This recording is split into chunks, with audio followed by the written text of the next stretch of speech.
see the one topic called as the mitochondria. From where it belongs from the cell and cell organelles. It's for the 8th standard. Then next we say for the NEET examination, 11th standard, 12th standard, and for all other courses related to the botany or called as the biology. तर हा जो topic जो आहे cell and cell ऑर्गॅनेल्स यामधनं आपण पाहणार आहोत mitochondria.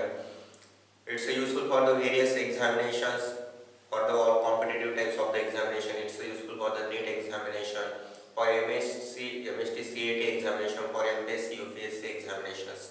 So here, when we say the cell, we know the cell is the basic structure for the life, or the it's a may say called as the it's a cell unit for the life one. Then what are the cell organelles are there? Number of cell organelles are there. We know it's a maybe for example it's a mitochondria, chloroplast, Golgi complex, endoplasmic reticulum, nucleus. Number of the cell organelles are there. From these cell organelles we simply today we see the mitochondria. Whenever we say the mitochondria, it's a shape is the rod shape. It's a maybe rod shape or a spherical one. Shape of the mitochondria is the rod shape or the spherical. Who find out the first time? Kolilkar scientist Kolilkar in 1850 he find out the first time in striated muscle fibers. He find out these cells in the striated muscle fibers and give name the sarcosomes. Firstly, these mitochondria known as the sarcosomes. Why these the sarcosomes name given? Because of it's related with the formation of the ATP molecules. It's related to the formation of the ATP molecules. So Kolilkar scientists give the name sarcosomes. Why? Because of the formation of the ATP. Then because of the formation of the ATP, these mitochondria are mostly called as the powerhouse of a cell or currency of a cell. It's a powerhouse of a cell. Why it's called as the powerhouse of cell? Because they produce or they given the ATPs. They produce the ATPs. It's one of the most important part of a cell for the utilizing or the number of the synthesis or the whatever the processes run in the cell. It is the important one. So ATP we know it's known as the currency of the cell. So after that, whenever we say the powerhouse of the cell, then how it looks like or what is its structure. When we say the rod shape or the spherical, it's a spherical one. It's having the two membrane structure. It's a two membrane structure. When we say two membrane structures, it means it's having the outer membrane and inner membrane. It's having the outer membrane and this one inner membrane. In between the outer membrane and inner membrane, it's having the intermembrane space. It's having the intermembrane space. Means it's the inner membrane, this outer membrane, the space in between these called as the intermembrane space. These inner membrane foldings or inner membrane structures consisting the matrix. It's filled with the matrix.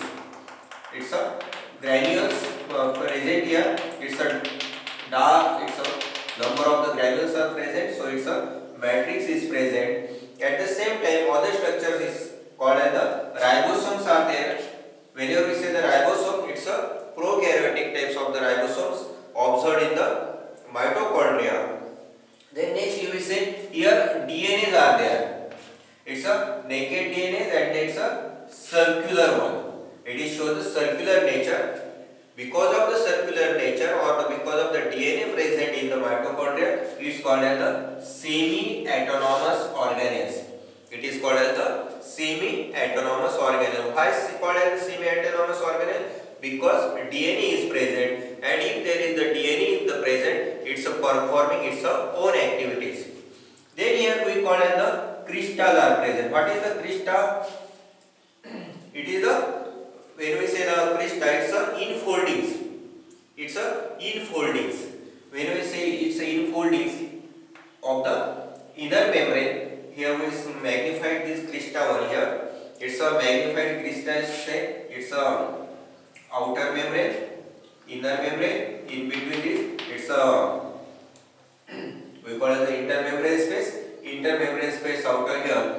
Then next we call it the on the crista there are present of the F0 F1 particles. F0 F1 particles, these called as the oxysomes.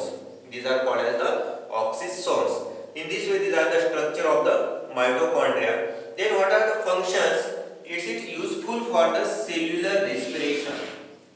It is useful for the cellular respiration. All types of the cellular respiration are takes place in the mitochondria, or it's responsible for the cellular respiration.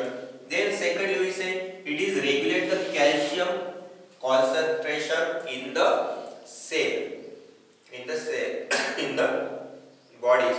It's regulate the calcium concentration in the cell or the cell organelles. Then here it is giving the provide intermediate systems or the intermediate for synthesis in chlorophyll cytochromes. Means it's useful for the producing the proteins, lipid, carbohydrates. It's give the this number of the intermediate one which is useful for the synthesis of the chlorophyll, cytochromes and the other things one. In this way we say it is the mitochondria one.